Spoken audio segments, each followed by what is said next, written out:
tries to sort of think about people who are teaching at the moment, and I probably know quite a lot of people, for example, in the States where Diane teaches at Cooper Union. It's really very, very hard for me to try and name anybody else who carries on with the practice of teaching with the same level of passion and commitment as Diane. And I have had the good fortune to sometimes teach in other studios or whatever at the same time. And I think her incredible energy and passion really gets to the students very, very quickly.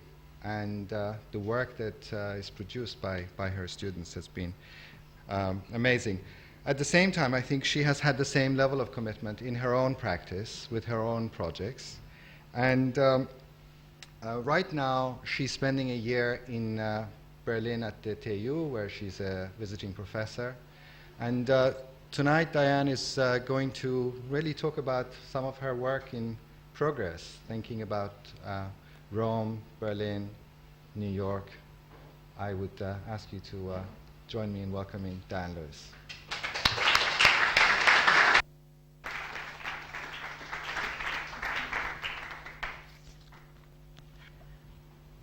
I don't need to rely on these, do I? I want to thank Moisen for introducing me, and I do consider Moisen Mostafevi a friend. But also I have to say that when I did teach at Harvard, Moisen was a person who really was there at Harvard and was very present in a deep way. And at this time in the process of teaching and working in architecture, the presence, one thing about teaching Cooper Union, Heidegger will always say, if he doesn't like what I'm doing, what someone's doing, he'll say, "I don't feel your presence," he'll say to me, I mean, I'm here. No, I mean deeply here, And that's always been how it is at Cooper Union. And I felt that way about being on the faculty with you when I was visiting at Harvard. So I think that it's a great thing to come here, because this is a school with a tradition of people who really want to be here doing architecture. I almost don't even use the word teaching anymore, because I never considered myself a teacher. I always considered myself a studier. And I consider architecture, the practice of architecture, to be a study. And I think you're as good an architect as you are a studier, because anything you got to draw, every day the problem is to be studied. So I also don't separate teaching from practice. As you know, when I appeared on your symposium on theory and practice, quite a controversial evening when I was billed as Zaha Hadid, as you remember on the poster. That was the big controversy at the time. And I think that separation, a vocational separation between practice and teaching, is the death of architecture. For me, one has to consider oneself being recognized as a potential architect when one enters into this guild of thinkers, and that we all study architecture in our epic ensemble at the same time. That's how I see it. And with that spirit, I'm going to present to you what's happened to me in Germany. Because I am guest professor at the Technical University, and I've been here for a year in Europe. And I haven't been here really I've been visiting, but I hadn't lived in Europe since I won the Rome Prize in 1976, when I lived at the American Academy in Rome. And so I'm going to talk about my vision. I took a sabbatical in order to really make a concept, a real. There's a reason one takes a sabbatical after. I've been teaching since 1977 and practicing in my own practice since 1982. So to leave New York and to make everything in order with my practice and leave Cooper Union for a year is a huge change for me. And I'm here to talk about what I am thinking about in the bigger picture, what it means about the theory and practice of architecture in the larger picture. From my point of view, I think I should read you an outline.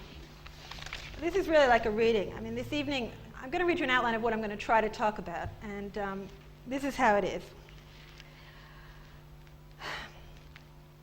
I'm doing a project in Berlin called Das Unbehagen in der Kultur, which is from Sigmund Freud's essay, Civilization and Its Discontents. The discomfort of the culture. And I've used that quote as the quote by which the laboratory on Berlin has been founded. And this famous quote of Sigmund Freud when he says goodbye to Austria and Germany, the most poetic, probably the most poetic writing in the 20th century on the city. He says, "Imagine by a flight of fancy that the city was a psychical rather than a physical entity, and that all things that had ever happened were simultaneously present." And then he goes on to say that Rome could be viewed, the Forum could be viewed that way. And he actually describes the Roman Forum with an image of everything that ever happened being simultaneously present as physical. And he talks about the difference between the space of the mind, the city conceived of as a mind as opposed to a physical entity. Now, that's a particularly profound quotation about Berlin. Certainly New York is that. I grew up in that. It's a psychical entity. New York is a psychical volume of thought. And certainly Rome is too, although it's passed into a different stage of its being. And the quote is used in a very significant way in the introduction to this book, The Architecture of the City. And the quote is used, the Freud quote was used first by my colleague Peter Eisenman. And I want to talk a little bit about the direction he took that quote in and what the repercussions of it have been for us today. Particularly because I'm an architect who was educated, the year I started architecture school, Mies van der Rohe died. He was still alive when I started architecture school. And I would say that I'm a product of, and the subjects that I'm going to discuss tonight are a product of a deep Miesian philosophy, which was the underpinning of my education at Cooper Union, as well as the contemporary stimulation of John Haydock and his relationship to Mies, and Rossi's relationship to Mies, which, by the way, I think is a huge issue in the relationship between Europe and America right now in architectural thought. I was just invited to write an article for Daedalus, which is coming out next week. Gerrit Confurius said, "I would like you to write about the relationship between Mies van der Rohe and your work." I was trying to write it with humility. I mean, you don't write about Mies and me, but you guys aren't even laughing about that. I don't know if you understand the depth of that. So I called it Beat the Devil. And I really do think that Mies beat the devil. I think he beat the devil twice. I think he beat the devil once in New York, and I think he beat the devil again in Berlin when he built the new National Gallery. He beat the devil when he built the Seagram's building. When he came to America, he beat the devil. And when he came back to Berlin and he built the Parthenon of the 20th century, he beat the devil. And all you have to do is think about who the devil was in both instances, and then you might have a clearer picture of what the problems of being an architect are today. So with this idea, I remembered another very important thing about coming here. The last time I was here, the last day I was here, I was sitting, my diploma unit had presented, and the external examiners were talking about our studios, and Rem Koolhaas turned and looked at me at the table, and he said, "There are some of my contemporaries who think that history can be looked at, the history of the city can be looked at and studied as a context. I disregard this. I believe in the tabula rasa," he said. "And then I think there's some kind of alchemy that can be performed, and then something will happen."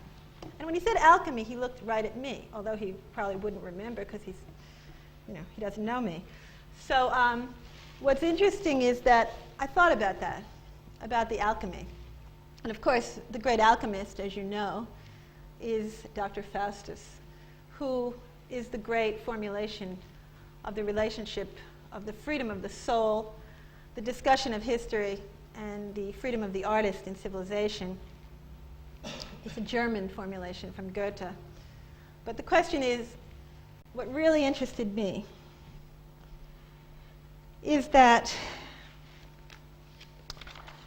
before the myth of Dr. Faustus existed as an alchemist who tried to beat the devil, the myth existed for a long time before that. And in fact, instead of it being an alchemist, it was always an architect who had to make the deal with the devil to build the cathedral. And I discovered that a few years ago, and by studying that in relationship to the iconography of plans, is how they invited me to Germany. And this is a strange story. And I'm going to try to explain how that works with a little history of the whole thing with my work and my thought. But life is very strange sometimes, because it's a great honor that I was invited to Berlin by my colleagues there. And I gave I started to formulate my position on 20th century architecture and the iconography of the plans and sections and orders of the modern movement as a text in regard to my understanding of the city as a psychic text, the fact that architectural language is an embedded text which has a historical memory, and this whole subject has to be looked at because it does come from Mies, it comes from Le Corbusier. Then when you get into Rossi and Hajduk, you get into another epoch of it, and the division there has to do with academicism, which is the very subject of Goethe in regard to Faust, because the struggle of Faust is to have great knowledge, but not to be an academic. And of course, this is the great struggle of being an architect, because an architect is not an academic. An architect's knowledge is a visceral, physical, metaphysical knowledge of history as a physical condition, not history as an academic condition. So that's another major point. The mythos of the city as a meta-historical text, as an answer to the issues of Benjamin and Nietzsche. I mean, right now, the most fashionable thing you can talk about is about Walter Benjamin. And what I think is really funny in the United States is that, what is that, somebody? Is that a telephone or is it? It's a what? Oh, okay. What's interesting is that everything's quoted about Walter Benjamin, and Walter Benjamin is constantly being imitated in terms of how the writing is being done. But the most important quotation in the essay that he wrote, The Artist as Producer, is that correct? Is when he says that for work to become art, it has to have a literary dimension. And he says this literary dimension can be critically viewed as being progressive or regressive.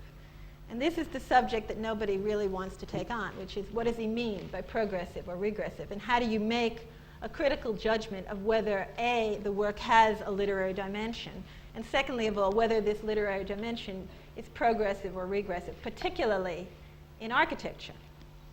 And first of all, postmodernism basically got rid of the idea of anything being progressive or regressive, but I would argue that progressive has to do with the free will, and the definition of the role of the individual indicating their position relative to the collective memory of history. And this is something that somehow or other, right now in the arguments of kind of re-examination of the Situationists, is being sort of discarded in the sense that the roots of what the Situationists were referring to have been in some way, what would be the word, adulterated, in the sense that the Situationists had the problem that they weren't working with the language of architecture. They were working with diagrams, and therefore their entrance into anything spatial, architectural, was actually sociologic. And it wasn't, in fact, involved with the deeper possibilities of the language of architecture as a text. And this is the thing that Mies really brought forth, is the idea that architects, and this is where it gets very political as far as I'm concerned, architects never needed to learn to read or write, actually. And this is why they say the modern movement failed and all this. But the bottom line is that we could all be absolutely non-academic and still know the history of the world if you give us a plan. You can just hand me the plan of any city, cut at the ground plane, and I can tell you when the buildings were built, whether there were Romans there or not. Once you start to read the text of architecture, you understand the entire history of an epoch, a history of a people, political actions, what religion was in power. You can tell everything. The architects were always those who understood history as a physical and metaphysical condition. And this is why it's so beautiful in relationship to Faust, because that kind of a knowledge, or that kind of a sort of perpetuation of a refinement of language, is only held as a literary dimension as well. And the question of what would be the most profound message that could be a contemporary message in our language is a very interesting one to take on with other architects. And I will at the end of the lecture, show you what is the idea that I think it can embody. All right, so what am I doing here? Unbehagen, Rem's accusation, the architect is alchemist, a misunderstanding of the Unbehagen Re Alda Rossi by Eisenman. My position, again, on history, language, the city is a metahistorical text, the mythos of the city, the syntax of the city, the history of my own position, Dr. Faustus, which I'll show you, Goethe, Schlemmer, and Corbusier on the subject, the alchemy of the city, which I will address in terms of Rome in regard to architectural urbanism, which is not urbanism or planning, our alchemy of the city of New York, the alchemy of Berlin,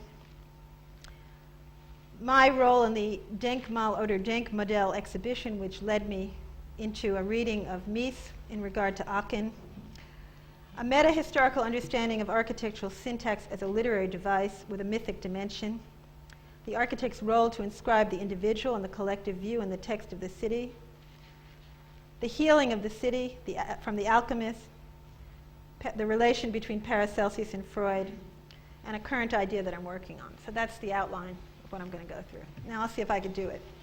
It's what I'm going to try to do anyway. I don't know, does anyone want to ask me questions while I'm doing this? I mean, should we do it as a discussion or should I just... No. All right. Okay.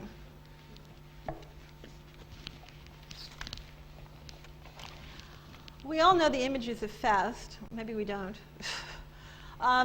First of all, the prologue is a dialogue between the devil and the angel. And as you can see, there's some very powerful issues of illumination and revelation involved with it. The pain of the struggle between good and evil.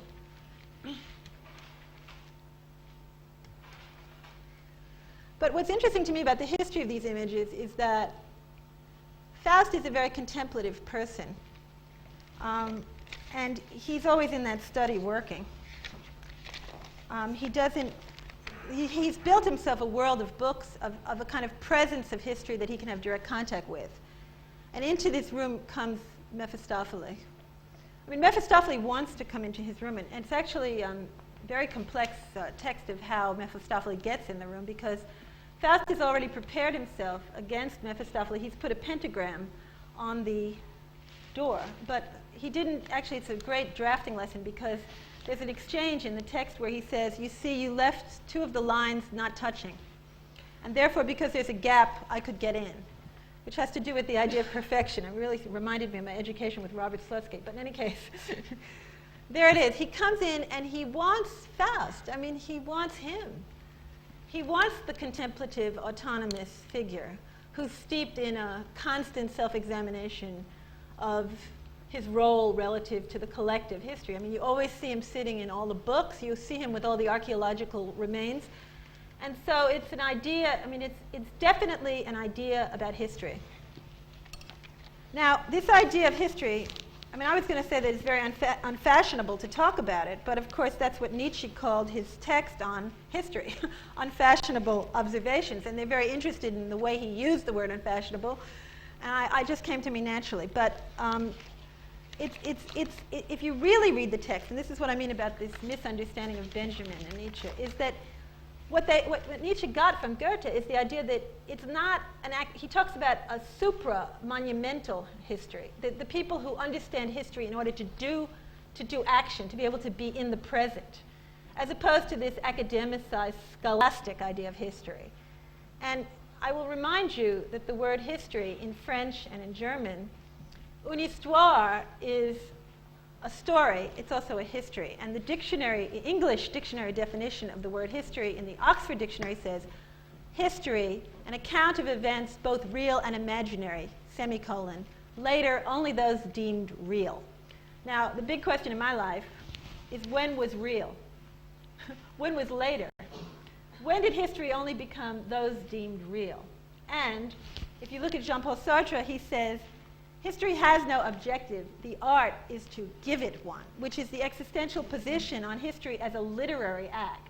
And of course, my position is that position. And I believe that Rossi was beginning to go in that direction, but unfortunately, they methodologized and scientificized and rationalized Aldo Rossi into a methodology of analyzing the city for design purposes, which is, even the text that I'll read you a piece of from Eisenman, they immediately shove him into that category. Whereas the idea of the later, when history became an account of events deemed real, is the moment when I believe the Gutenberg Bible was published, when the change was between collective and individual authorship in literature and in architecture, and the confrontation of a consciousness of oral tradition to the print, to take responsibility for the rational, factual aspects of your work. So Faust is also a struggle with this, and a struggle with desire. I mean, what can the devil give you? I mean, the devil can give you fame, and the devil can give you power. But is that fame and power something that, in all these images, is something that takes you out of this realm of this contemplative autonomy and this intimate relationship with une histoire, an histoire that you get from the direct physical and spiritual relationship with the act of reading the text yourself? And the devil, he's got a lot of different kinds of manifestations. He's a monkey, and there's some horrible ones, but you have to always know who he is. It's part of the art of your time, is to know who's the devil, what's the devil. I don't know if Kevin Robotham is here, but he was very interested in my talking about the devil in terms of corporate America. And someday I'd really like to do a symposium about that with him, because one of the biggest subtexts of our time, which hasn't even come out, I mean, I know that they did a symposium on 1968 last year. I gave my lecture on 1968 and 1981, I think. But my point about 1968 was always that 1968 was an era when history was being made. Everything you did, the process is the product. The whole position on Vietnam and the whole struggle, political struggle, was that every single thing you did, even as a student, was history, was potentially an act that would enter into history. It was only in 1976, when postmodernism was founded, when Mr. Johnson said, whoever told you a column had to hold up anything, when structure was devalued and the idea was that history became academic again.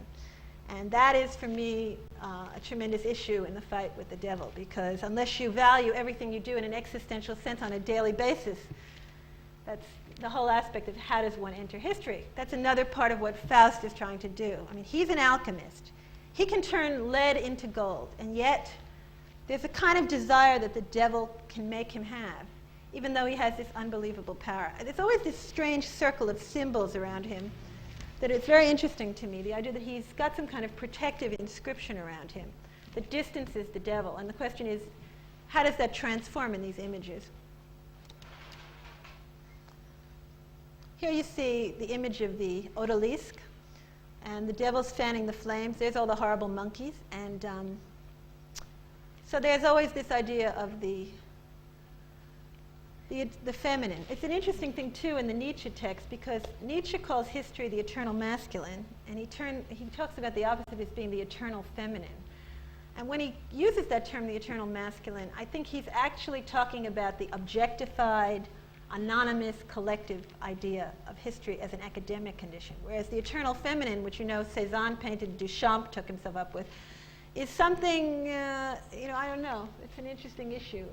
It's whether it's connected with the devil or not, because of course Faust falls in love with a very chaste and spiritual woman. Again, you see him alone. Here's Rembrandt, right? And there's the circle appearing. The devil's out the window there, I think. Now, this idea of being able to turn lead into gold is what leads me into Rome. Here you see the other issue, which is that Faust means fist also. So this idea of the position of the fist, the clenched hand is the Faust. So it's that moment of realizing the limits. I don't know how you would think of it, but it's a very important aspect of the artist, right? This idea of the unrealizable. Oh, if only. And so this last picture really interests me because you see all this tectonic stuff going on up there. And they're riding on these horses, and I don't know if you've ever seen Murnau's film, but they fly over the whole city, and they're always seeing the city in plan. I mean, that's one of the things that's so amazing about it, that when the devil takes him, he sees it in plan, right? Now, this whole thing was provoked. I mean, I always believed that I'm on this great passage through my own history, and I learned certain things in Rome, but when I got to Stuttgart this year, when I was lecturing there, I went to the museum that Sterling built, and lo and behold, there was this magnificent enigmatic image, which is Paracelsus, painted by Schlemmer. And what's quite interesting is that you don't really think of Schlemmer as painting particular figures, and so I immediately couldn't stop thinking about this. I spent Christmas in the Alps of Italy, and I lived in the town that Paracelsus had lived in. My friend's parents lived there, and they said, "Did you know Paracelsus lived here?" So there I was, able to see what he'd done and what he'd written. And as you see in this text here, at 28 years of age, Goethe had to return home ill and dispirited from his studies at Leipzig, and it was now that he gave some attention to alchemy and black magic. The curious terms on page 65 refer to certain substances and vessels of alchemy, of which he read in Paracelsus. So this is an interesting dimension of the Bauhaus that Schlemmer made this portrait. And if you see, the strange thing in the painting is he has the fist, he has the clenched hand, and he has the outstretched hand. And I never thought about Le Corbusier's outstretched hand as a sort of symbol of an interpretation of Faust before, of a liberation from the struggle with the devil. But it's the first time I've had that idea. So there he is, and he's quite a medieval mask. Again, that's the whole issue about the engagement of the traumas, of the struggles with fascism during the modern movement and how they've been subverted, either the progressive or regressive literary dimension of a work, what it's referring to in terms of philosophy, in Cartesian philosophy, the study of free will. All of those texts which are specific and have a subject matter have been disregarded in postmodernism and done without a hierarchy, without their original references or roots. So what interests me is Paracelsus was a healer. And Paracelsus was the guy who turned alchemy into medicine. He fought the plague, and he wrote these great treatises. And then Faust itself was published, I guess, in the 1560s. Let me see if I've got my notes here. Paracelsus died about 40 years before the first publication of Faust. Faust was a good printer's thriller, which was published in 1587. It mingled fact and fiction. Paracelsus was a name that he coined for himself, Theophrastus Bombastus von Hohenheim, 1493 to 1541, a German alchemist born in Einsiedeln, Switzerland. The name meant beyond Celsus, the Roman physician. So now again you have something like Freud, where you have a modern man looking back into ancient conditions to look for this sort of mythic dimension, for secret symbols. It's the whole sort of, I don't want to go into the occult here. It's a different idea. It's an idea of knowledge of a certain dimension. And so this is very interesting to me, this whole procession of the idea of healing, because in my studio in Berlin, Das Unbehagen in the culture, I'm looking at how to heal Berlin instead of replace the broken teeth, which is a different idea. It's about healing it to a humanitarian program, to a civic program, as opposed to a physical repairing of a city, which is definitely what Freud is writing about in the text. And of course, Freud based his whole philosophy on the ancient myths. And my argument has always been, Mies comes back to build the Parthenon of the 20th century. Le Corbusier dies building the Parthenon of the 20th century, the Heidi Weber Pavilion. I mean, this whole idea of history not being sequential, not being an academic condition, that the language of architecture carries its history in its notation. So, funny enough, right? What is it all about? There's a wonderful book I discovered called The Iconography of Art. And it starts with gods and goddesses, the pagan. The second part is saints and martyrs, the Christian. It was written in 1874 by a woman, for Americans to take on the grand tour so they could see the iconography of art. And of course, the third part is the iconography of architecture, which is called Legends of Place, as you see it here. And many of the cities have the story from medieval times and earlier that precedes Faust, where the devil comes to the architect. And I have it here for you, as you see. The story of the Cologne Cathedral. The bishop awards the Archbishop Conrad of Hochstetten has no lack of means. He decides that he's going to award this to, he wants to find an architect who can conceive and execute a plan worthy of the acceptance of the archbishop. There's 1 year to make the plan. And then comes the problem of the architect. And this is pre-alchemist. The architect has a more noble conception in his mind than he can commit to paper.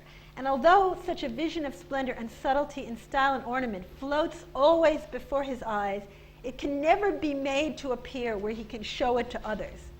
10 months pass, and nothing is done. The poor man begins to be almost insane. At length, he has only 3 days remaining.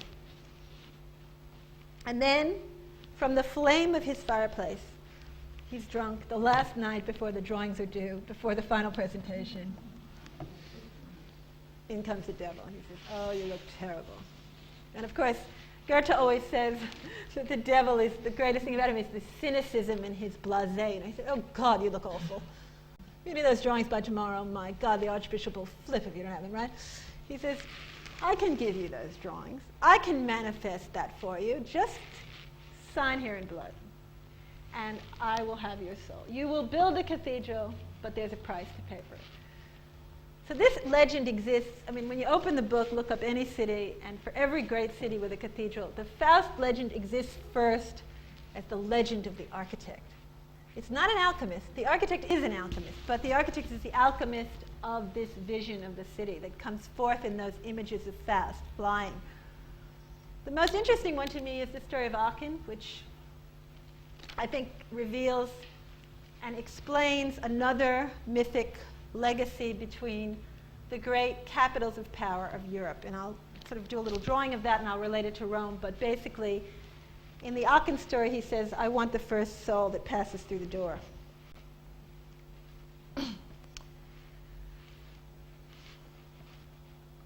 He advances toward the architect. "A fearful storm. Dom architect. You reflect on a plan for a splendid cathedral. You cannot succeed unless I assist you. The desire for renown overcomes all," and he signed. And the devil says, "I have many such, and it is my hobby to increase the number who are willing to do this." And I think that, I don't know what you're thinking, Robotham, but that's part of the challenge, right? Is how do you decide the program? How do you decide what you're willing to get involved with? I mean, from my point of view, this argument is directed toward this unbelievable, overwhelming use of the legacy of existential literature and theory to become a generator of form as opposed to a generator of program, all right? And so my argument here is going to go towards the issue of what your engagement is with the poetry of program and whether that's separated from form or not, and this bond of the body and soul. So, okay, let's see what I've got here next. And it goes on, right? What do they say there? They say that he was as attractive as he was repulsive, right? He comes forward and he is as attractive as he was repulsive. I mean, it's very interesting because, I mean, this is not like a good-evil religiosity argument here. This is another kind of issue of temptation, of the knowledge of knowing what you're getting involved with, right? And pretending you don't, which is the issue of the program, right? Okay, so now we go to the great alchemy of all time, Rome. All right, so I'm going to show you what I learned, and this is what interests me about the alchemy of the city. I mean, Rimbaud wrote a poem called Alchimie du Verbe, and Hunier wrote, "We've passed beyond the stock of metaphors. Meaning has been transformed. We collide meaning." And the fact of the matter is that architecture always has that condition, but it has to be in the language of architecture. Now, if you'll bear with me for a moment. Now, you remember that Aldo Rossi was very interested in this Noli plan. And at the time, it became an academic exercise. Like Jacques and Pierre, they used to cry to me when we were in school. Oh, we have to draw the ground plan of everything. You know, in Switzerland, everybody had to do that. Everybody rebelled against it. A lot of the arguments we're hearing against history by certain European architects have to do with a kind of rebellion against the academicized practice of Aldo Rossi. I mean, you guys can tell me if I'm right. I'm from New York, but this is my take on it, all right? So at the time I went to school, the Noli plan was really very significant. Then Cohen Road took it off in another direction, Collage City. But in the architecture of the city, Eisenman writes the introduction. He calls it the texts of analogy, which should tell you where he is right away. Because architecture, there is no analogy in architecture. This is a notation. This is an imprint. And so he's talking about it as a removal of form. And he goes into the description of Rossi. He says, typology becomes the instrument, the apparatus, to borrow a term which Rossi will use in his scientific autobiography, of time's measurement. It attempts to be logical and scientific. This idea of the skeleton and its measuring apparatus becomes the process and ultimately the object of the autonomous researcher. Again, Faust. History and type, as component parts of research, allow for transformations of themselves, which are, quote, prearranged but unforeseeable, unquote. And I think that this is the kind of methodology that Rem was trying to accuse me of when he said, you know, she thinks that she can do this alchemy. But the point is that that's only if you read it in regard to this text, which Eisenman is trying to objectify it. And I guess Rossi is guilty. I mean, you know, I guess I have to say that Rossi sowed the seeds of that himself by calling it a scientific autobiography, right? So this idea of the positive objectivist side of history is implied in this methodology. This idea of the skeleton, however, I think when Rossi coined that word, he was absolutely precise in understanding the great Mysian vision that when cities are eroded, when you get to the Roman ruins, there are only a few pieces that are left, and they're always the necessary pieces. It's like the whole story is strapped onto the structure. And probably I would argue that the discipline of being an architect is how to load the structure in such a way that your vision and your intentions and the program can be embodied by the necessary elements and none of the unnecessary elements. This is what the form-function argument meant in the late 60s in the terms of the discipline of architecture, and it's not part of the critical view of architecture today after deconstructivism. Is that what it's called? Struction or vism? I can't remember. But the point is that there is no dialectic in the plan between the expendable and the non-expendable parts. The whole process of the iconography of the plan in the modern movement was about embedding the meaning in the structural and the unexpendable pieces. So the idea of the skeleton is about drawing the city as an architectural space. And Noli does it. He makes the city into a house. Alberti said the city was a house, and it takes till the 1700s till they draw it as a work of architecture. That this is one space. And every column that has been decided, either by an ancient Roman architect or by an identifiable architect to the 1700s, is shown. That is in a civic program. So this idea of the civic program that Rossi was so interested in, certainly was at the beginning of my education, is in this plan. And you can see every single little character. There's a little basilica, and there's a little courtyard, and every single column is shown that was decided by an individual author. So the idea, and of course this has great bearing later on the arguments of the IBA, and certainly great bearings on Berlin today, is this issue of what can you read from the plan in terms of collective and anonymous and individual acts. And so any architect can basically read the city. You could probably tell me just looking at that drawing. But there's also some strange transformations. Like, for example, over here, I don't have a pointer. I don't know. You see the Piazza Navona. Is there any? Do you all know what you're looking at up here?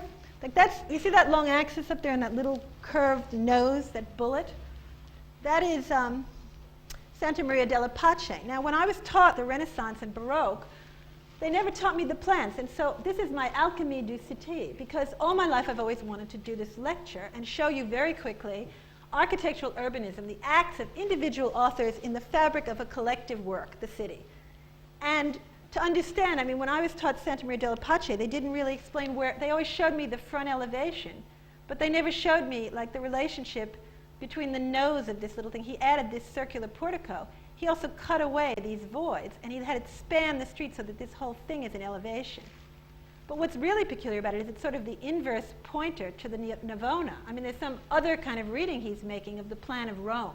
And Rome is, this, the Noli plan. When you look at the Pantheon and you look up, and you see up here is Hadrian's tomb, and then there's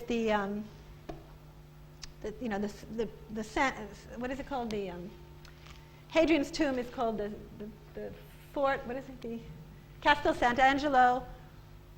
And and you see also Bramante built the piers of St. Peter's to have exactly the same dimension. So there's a triangle between the Castel Sant'Angelo, the Pantheon, and the Ara Pacis, were three sacred circular buildings exactly the same size, imposed in Rome by Hadrian. And then if you look carefully at Bramante's project, you see that he drew roughly the same size circle as the void in the middle of St. Peter's.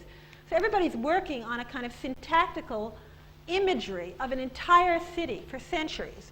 And every single element is a dialogue between architects alive and dead. There's no idea of history as a kind of linear procession. It's more like a conversation, as Eliot called it. Anyway, T.S. Eliot always used to say, when I sit down to write a text, I think of Ulysses, I think of Homer, and I answer them.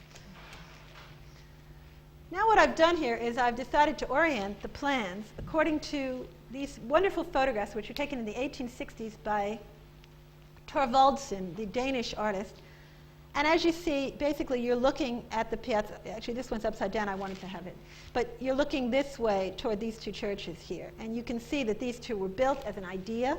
And you can see the Piazza del Popolo at the time was a sort of funnel-shaped spatial condition designed as the entry to Rome. I mean, obviously there was a medieval wall with a gate, but then they got into other layers of the condition of entry, like the city as a house. And that's what you're looking at. It's a conceptualized, formed idea. And of course, this text, is this inside out or is this, what? It is reversed? Oh, he told me that he was going to reverse them. I don't know what he may have reversed them the opposite. That's a problem. Then there are the great lost programs and the lost elements of the city. The Porta di Ripetta, as you see it here, was in Rome. I mean, I remember people saying this is the Via Ripetta. And I'd say, well, what's Ripetta? And they'd say it's the Porta di Ripetta. Of course, it's one of the great architectural elements ever implied on a plan. And look, again, it's got some kind of relationship to this circle, right? They're working off a text. I mean, this is an amazing structure. There it is. And unfortunately, you see it here again. That's the Ara Pacis, the other circle that I was talking about relative to the Pantheon. Then they decided to build a bridge off the Ripetta. And by building the bridge, it became sort of like an appendix. It died. So there you see the remnants of it, right? Where does it say Ripetta here? There. The Ripetta, see? Non c'è. Gone. And also you see here is the Piazza del Popolo, Valladier's great circular project, which replaced this form here.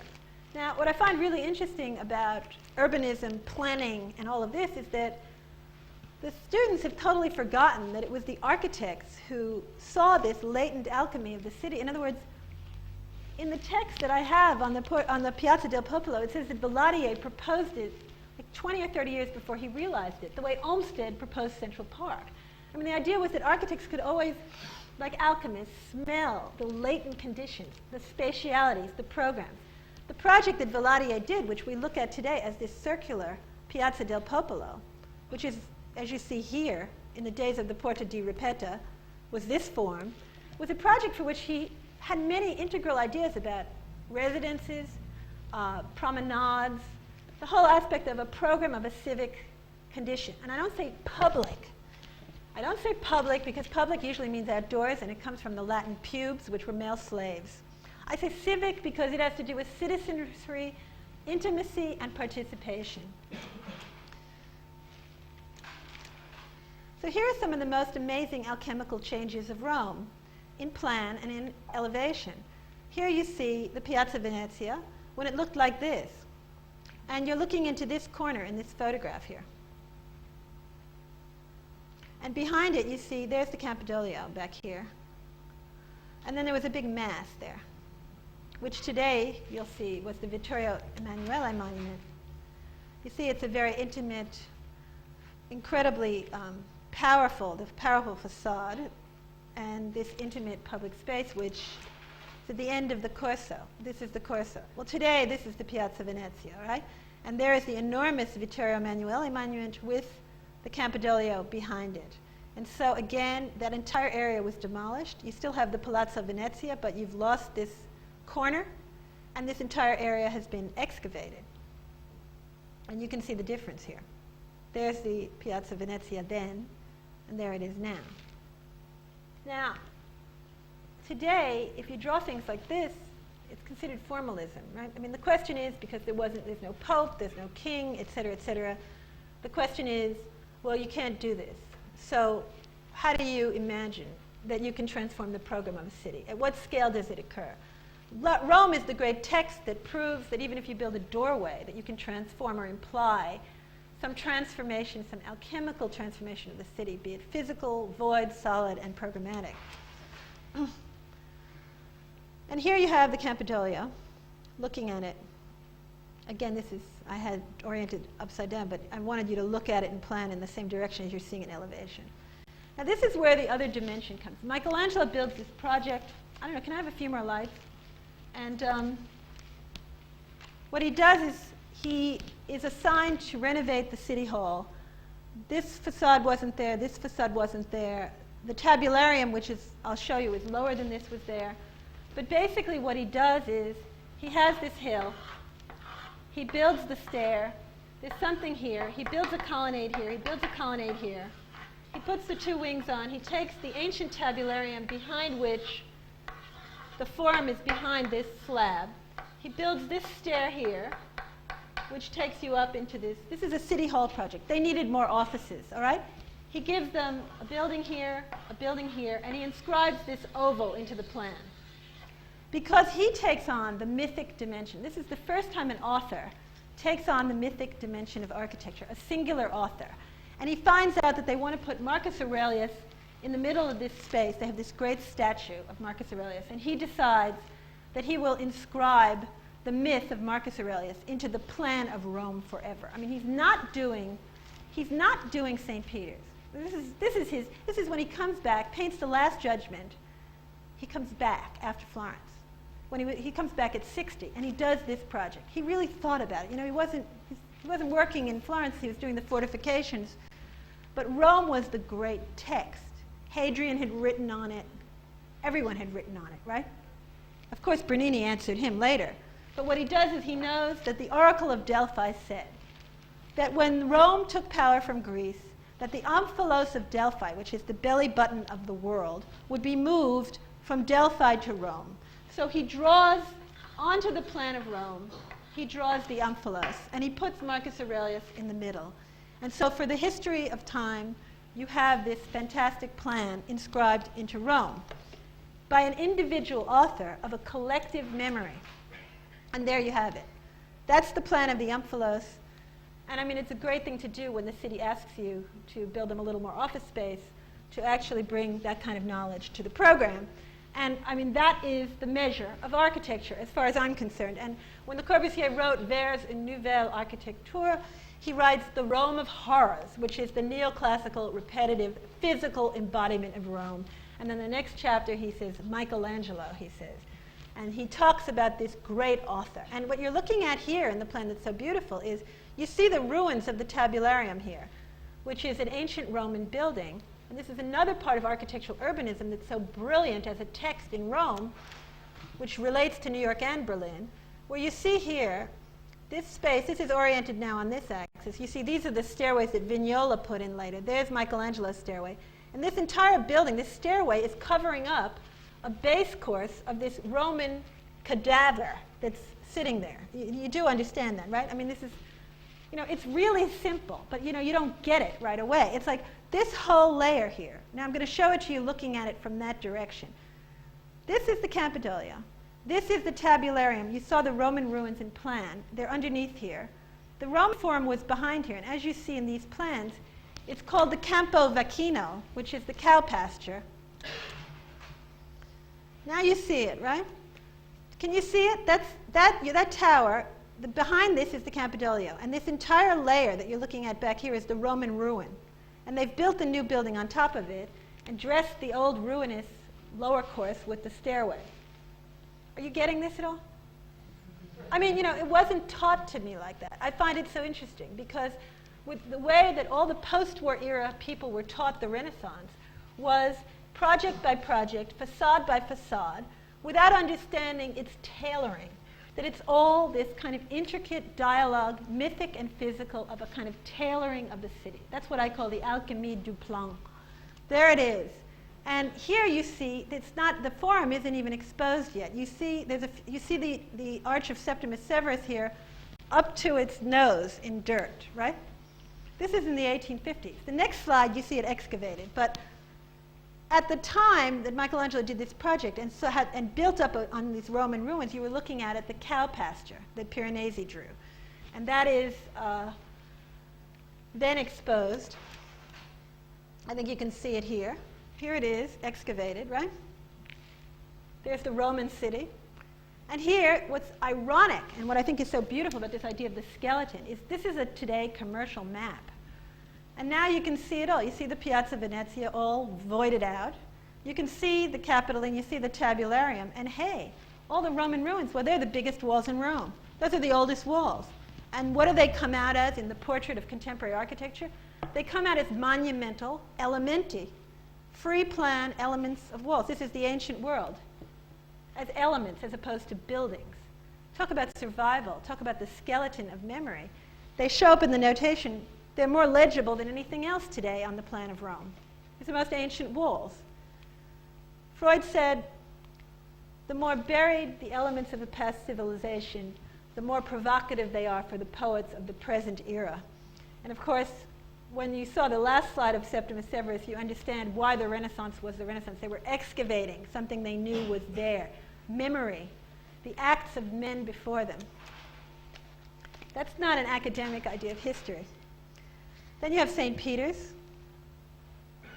which you see then Bernini inscribed this other split circle into the plan. I mean, here's Bramante's circle. You see Hadrian's tomb up here? See the circle of Hadrian's tomb and the implicit circle in Bramante's plan? I'd like to try that relationship out. Then you see Bernini comes along after Michelangelo does the Campidoglio, and he does the Orbis and Orbis space for the Pope to bless. This is the Belvedere Court of Bramante, which is another cross-axis of the entire St. Peter's. This preceded this. Bramante built this Belvedere before he started these four piers. As you know, Michelangelo put the rear facade on here. And then Bernini came along and did this. But it's all meta-historical because in the end it's just a bunch of black dots and lines, and they're simultaneous because they're in the same contemporaneous literary space. And so in that case you can use the arguments of surrealism and in a very different way in regard to architecture. And here you see a very important photograph of St. Peter's before this Borgo, which you see the Borgo in the plan here. And you see it here, but Mussolini got rid of that. And there it is today, the Via della Consolazione, which connects it right to the Castel San Angelo. So that void was just snipped right out in the 30s. No problem. There was a dictator. Okay. Now, here you see this famous wall, which leads from the Pope's apartment into the Castel, which is actually a corridor. The Pope's corridor into safety from siege. So that the plans of cities also tell you the relationships of people to power and to their relationship to the populace. This is one of my favorite examples of the transformation of program, which is the Villa Barberini, which you see, this is a view you still have today, the Piazza Barberini. And there it is, right? There's the Piazza Barberini, the fountain is there, and then you go through a gate and you're in the Barberini. Now, what's very important about this is that this is the Quirinale, Via Quirinale. And these two little purple, hideous rectangles, this is the famous Borromini Quattro Fontane, and this is Bernini's San Andrea. And they're on this line. So you're looking here, from here over there. Well, what's interesting about the Noli plan is that you see the Quattro Fontane here. And here you see the plan of Borromini's building here. And here you see Bernini's answer to Borromini, try to do one better. This is the famous courtyard, and this is the church. Can you see it? I mean, he's inscribing the poetry of Borromini and Bernini column by column into the plan of a collective city. What's collective and pragmatic is black, and what is authored by a thinker, whether the thinker is known or not known, alive or dead. So here you have it. You're looking at this, and look at this. Do you see it here? This is the wall supporting the rear of the Palazzo Barberini, and they used to have a bocce court there. Can you believe this? This was a public space. This was a bocce court, and you see this fantastic, here is Quattro Fontane, there's the corner, and you can see almost back to Bernini's church there. Do you see it? So that this entire elevation was once exposed in the mid-19th century. And it was a public space. It says, the games court of the Barberini.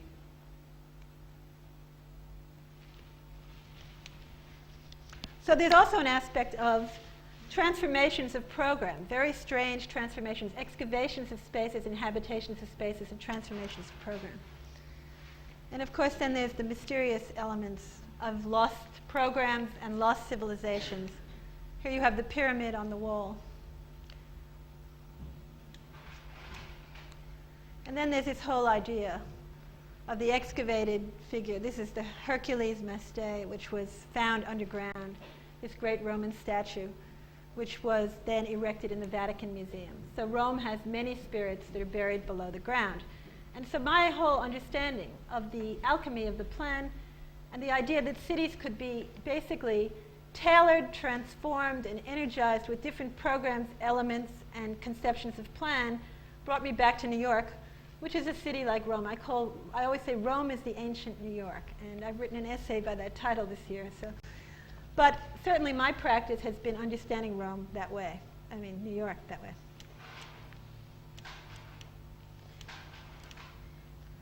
So these are some of the plans that I've been involved with, and they're in the text of the city, and I decided to basically show plans tonight.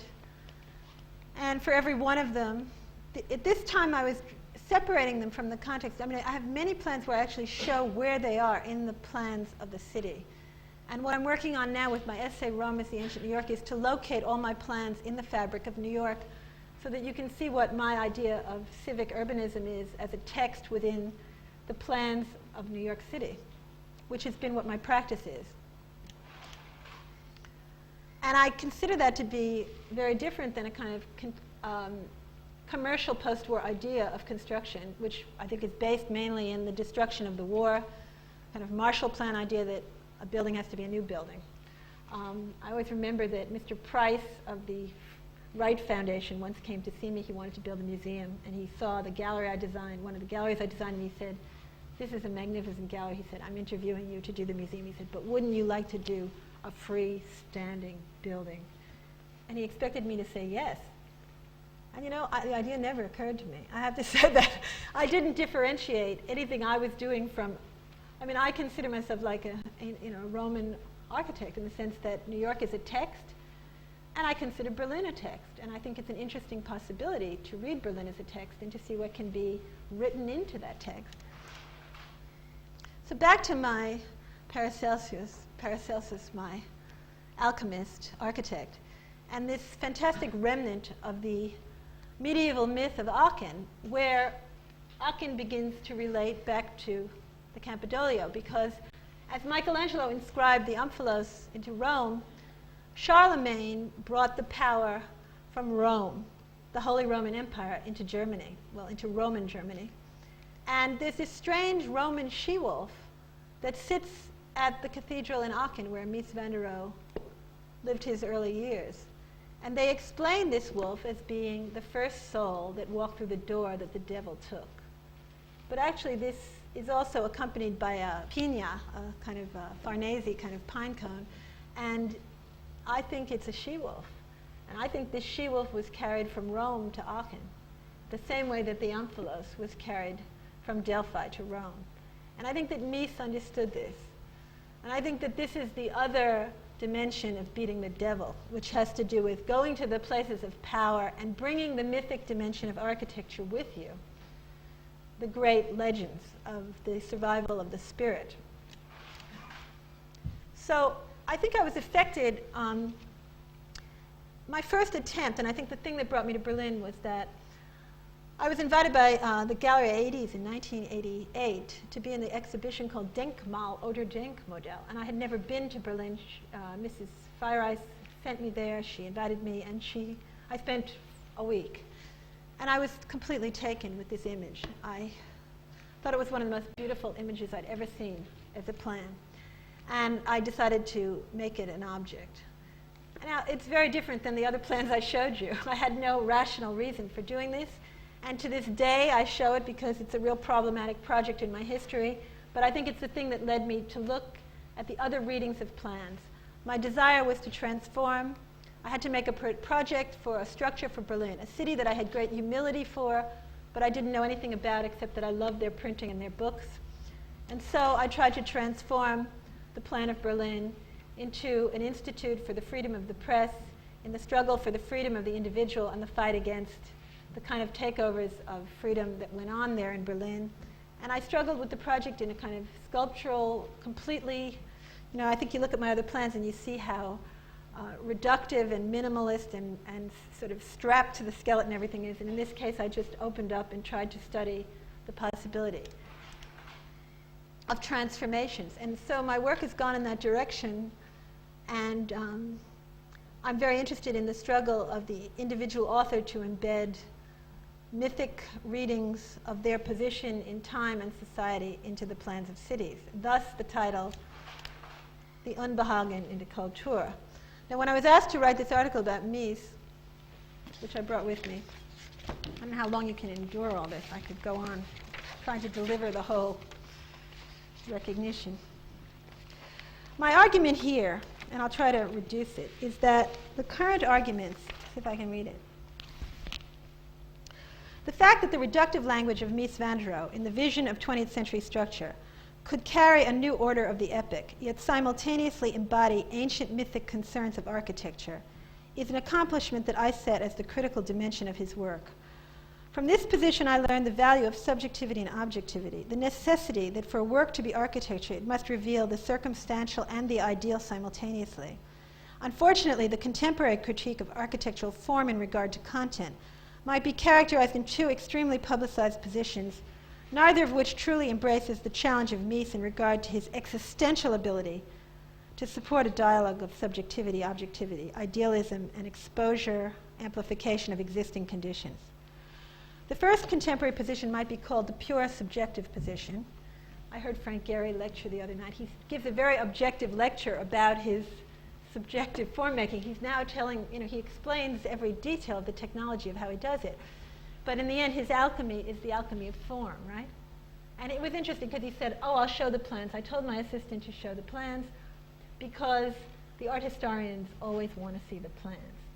Now, Frank and I did a studio together at Yale in 90 and 89 for artists and architects, and that was a really important dialogue between us, which is the difference between the act of the physical making of the form and the notational making of the form. What are the limits of the plan? What is it that architectural language can carry in notation as opposed to in the physical world? The first position I call the subjective position, pure. The architectural as sculptural, posing an artistic role of the architect, putting the making of form back into a subjective frame, which may be more personal than subjective.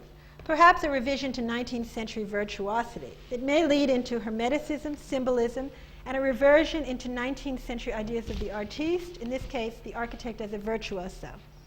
The second contemporary position might be called the pure objective position, and I would say that my colleague, Dr. Eisenman, is always fighting for this objectivity.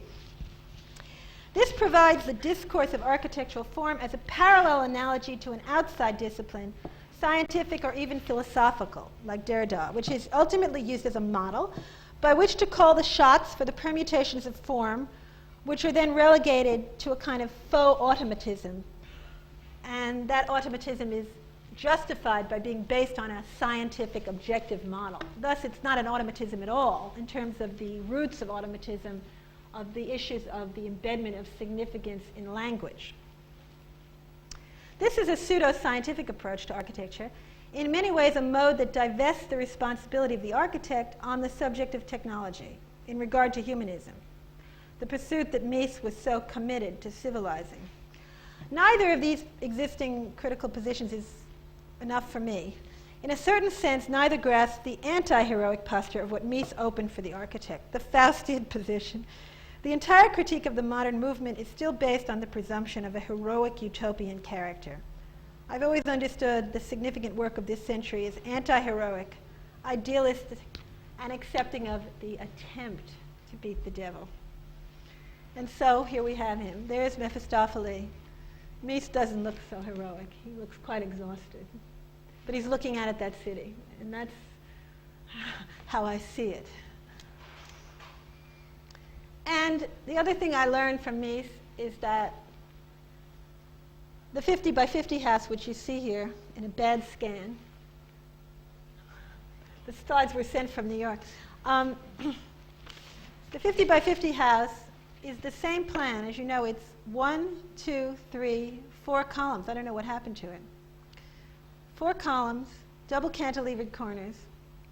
It's interesting how it was debilitated by the scan. It was scanned and sent to me as a slide. I don't know why it's so faded out. It's interesting. The grid is letting loose here, right? But the 4 columns are the only thing that are the structure. And in the Neue National Gallery, there are 8 columns. So that my argument would be that this idea of reducing the house, the city is the house and the house is the city, which is the argument that is being used in this text on Rossi as a humanist idea, and what the limits of it are in the beginning of postmodernism, is actually a very critical argument in Mies's explaining how he creates a kind of intimacy in the private domain and the public domain, and what kinds of interactions and physical monumentalities he can provide at different, in different transparencies of amplifying the conditions that surround the intimate relationships that create civilization. And thus, what I did is I organized an exhibition, which is part of my work in Berlin, based on Das Unbehagen in der Kultur, Civilization and its Discontents, Architectural Dialogue 1. And my idea is that this is the first attempt. We had no money. We were invited to a very interesting place to show the work. And I thought I would start to engage architects who are involved with the studio education and practice, and very deeply involved in the idea that you can't have innovative form without innovative program, politically and humanistically. And so I invited the first group of people that were around me at the time, who I have great regard for and have known for years, to do a house for the 21st century. And I would like to have this dialogue open among people who really share the desire to make a relationship between an idea of a house for the next century, an idea for a civic institution. So the same architects will be invited to develop this phase and to develop the next phase and keep developing them, and hopefully there could someday be a building exhibition like the Werkbundsiedlung or something where you could really start to have a dialogue of what the site is, how you relate them to urban and landscape terms. The alchemy of the plan, I would say, again, inside out, unfortunately. The great courtyard house of Mies van der Rohe, which I wrote about in the article and speaks to me about every aspect of architectural planning. And so, alone in my study, carefully working, I've done my house for the 21st century, which is my answer to the 50 by 50 house. That's the site. That's the plan. That's the plan of the upper level. And this is a house which integrates the civic and the individual. This long span internal space encompasses the area of the 50 by 50 house. There are 4 courtyards, and each one of them has a different program that can be either open to the internal private space or to the city or the landscape. The project has been discussed in New York in the AIA Journal. And now there's going to be a kind of counter exhibition at the Museum of Modern Art, which is going to be called the Unprivate House, which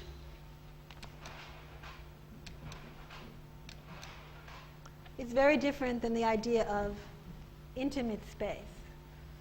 The idea of intimacy, whether the architect can be responsible for creating intimate relationships among people who have either a family structure or a civic family structure, whether or not the quality of program can be intimated in the plans of one author to the other, in the architectural frame, is what I consider to be the critical Paracelsus Freudian subject. Not a kind of psychological analysis of what the architect meant when they made the form, but the idea of what the text of the plan actually intimates about the intention of the architect and the specific qualities of the program. And this is the end. This is my program for the House of the 21st Century, the After History House. And there he is, Dr. Faustus. And there's one last thing I want to read to you, which is the end of Dr. Faustus by Thomas Mann.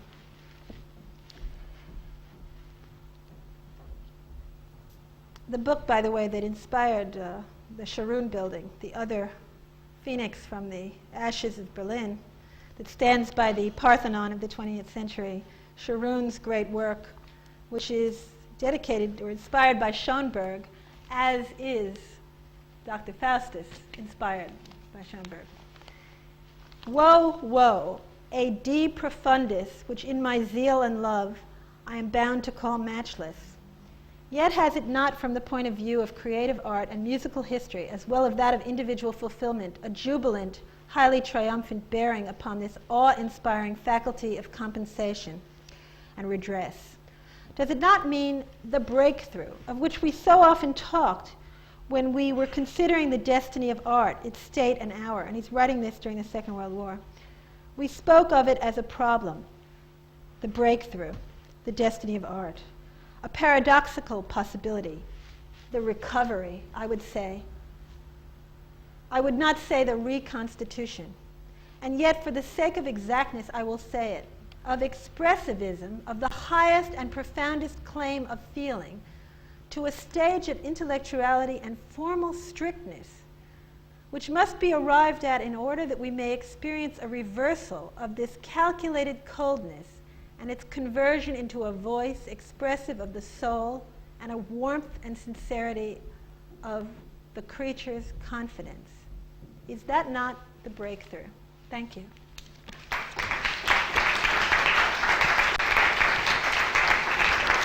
Isn't that wild?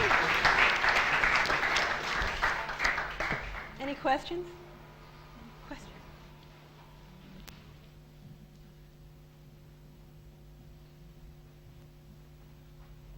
There's not a question? No, they will ask. What? Oh, yeah, there's a question. It's robo-open.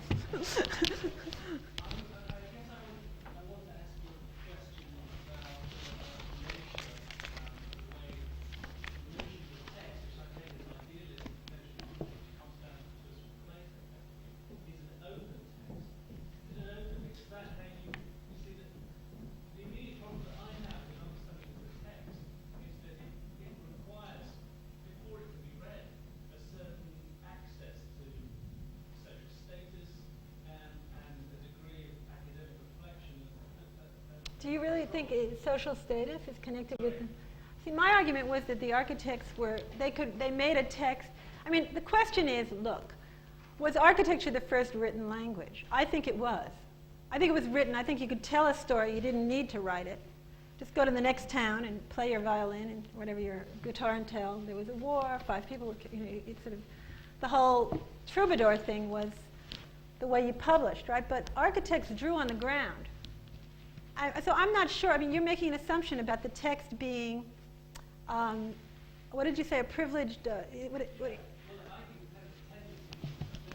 The whole alchemical issue, I think, is very interesting in the sense that it's both transformation. It embodies within it a kind of devilish transformation, but it's also a secret knowledge. So it's a thing that divides. The issue is that if architecture is a text, then who does it speak to? Who is able to... only the but that's the big question of in Being and Nothing by Transcendence of the Ego by Jean-Paul Sartre. After he writes the whole condition of the I, the me, and the ego, he says the I is the conscious, the me is and the ego, he says, is in the society. He says the ego is the thing, it's your acts into history that are your ego. It's not a psychological ego. He's talking about the idea of your acts that enter into a language as the ego. That there is an objectivity, there's a collective objectivity in language. But then he ends the book with this incredible text about the idea that it's not esoteric in the sense that a discipline, and probably this is the thing that's always been so criticized about Cooper Union probably, but I mean, the idea that there's an interest in, like when you're a musician, right? I mean, that's what's so beautiful about Dr. Faustus when he writes about this reductiveness, this reduction that Adrian Leverkühn goes into, this total reduction to the elements of the 12 tones to make the memory of music survive through the war, right? Which is very much what you see when you see the new National Gallery. There are 8 columns, So the question, can you get through the war with just 8 columns and put up the Great Parthenon again with only 8 columns, right? So the question of this constant sort of populist architects without architecture argument that's gone on since the post-war era, which has penetrated all of our sense of response. I mean, I have the same conscience issues as you do, but the point is that for me the greatest humility is to learn the discipline. In other words, when I go to hear a musician, I want to hear them play. It becomes that the physical becomes imaginary, right? That's how good you have to play the architecture. So this reinvestment, I mean, Sartre writes about the idea that it's only in the quality of your language and the investment of an individual in the quality of a collective language that is a real homage to an investment in society, which was the existential and surrealist argument. It wasn't a populist, that's where it got nailed to the wall, because it wasn't a populist argument on that level. It was an idea that you don't say, well, it's an esoteric thing and therefore no one can share it. You say, I've led my life learning this language so that I can contribute, which is a very different, what are you thinking? Well, I mean, but I think the problem is what it obscures. This is the problem. How architects are prepared as a consequence of their privileged position to read this text, but they read it in a partial way. For instance, they don't read the suffering that has had to be undergone. I mean, this is precisely the point about the Faustian myth that certainly it's read by Goethe, that the execution of the old couple by Faust as a consequence of the necessary revolution of human advancement is the price that he has to pay to the devil in terms of his own conscience. The price is that when the architect interprets these things, there is a history of suffering that is obscured and not read. The thing is that people lay down their lives in order for these things to be made. In other words, there is a social price which bourgeois history, and certainly in the West, has obscured absolutely. We've got to be very careful about this kind of reading, particularly now as architects are becoming progressively more ignorant, and willfully so. But the funny thing for me is that I've learned the history of human suffering through reading plans. That's the strange thing. This is, I know very well, so this is certainly not that. I know that your position is completely different. What bothers me is how these things are offered up to human cultural reflection as only partial objects. In fact, this whole condition of history is a condition of obscuring. It's not a condition of revealing. The history of the city, written as a text in architectural drawing, is a progressive process of robbing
wanted to go around trying to beat the devil or whatever. Which approach would you take? What kind of development or studies? What kind of forms? I mean, can you just bring in a pavilion and place it there, or would you actually try to integrate it with all the different physical and metaphysical?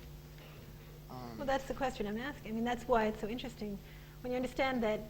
I mean, you're asking the right question. I mean, the question is, can you excavate the memory? Like, if you, like, for example, when Mies van der Rohe made the intersection column, it was not. It didn't have a precedent. Okay, if you make Frank Lloyd Wright never used column for many years. He refused to because for him it was neoclassical. And his houses only had walls. And then Mies did the wall house, the walls house as an answer. Eventually Hajduk did a wall house. I mean, if you really look at the history of architectural syntax, there's a dialogue on this idea of the individual and free will in regard to the house and what elements make the house. And a lot of the arguments that are being embedded in the research on form are very much parallel to Nietzsche's writing on definitions of history. In other words, it's a search for what a definition of history is. If you made an object that looked like a fluted column in plan, does it mean that you're making a marble column? Not necessarily, right? When Mies made the intersection, he talked about the world surveyed. He saw the column as becoming just a point on an infinite grid. He was redefining the nature of a column and what the memory of a column would carry. And so the question you're asking is about how you make form. That the form carries all these messages to yourself as you're laying it out there, and the pragmatism. It's not that theory outstrips the practice. It does all those things, and it is in a contemporary organism. And that's why it's such a rich language to get command of. And that's why the critical aspects of what is being shown in the plans and sections is such a magnificent structural poem to regard. So. I mean, I like your discomfort, your Unbehagen. Are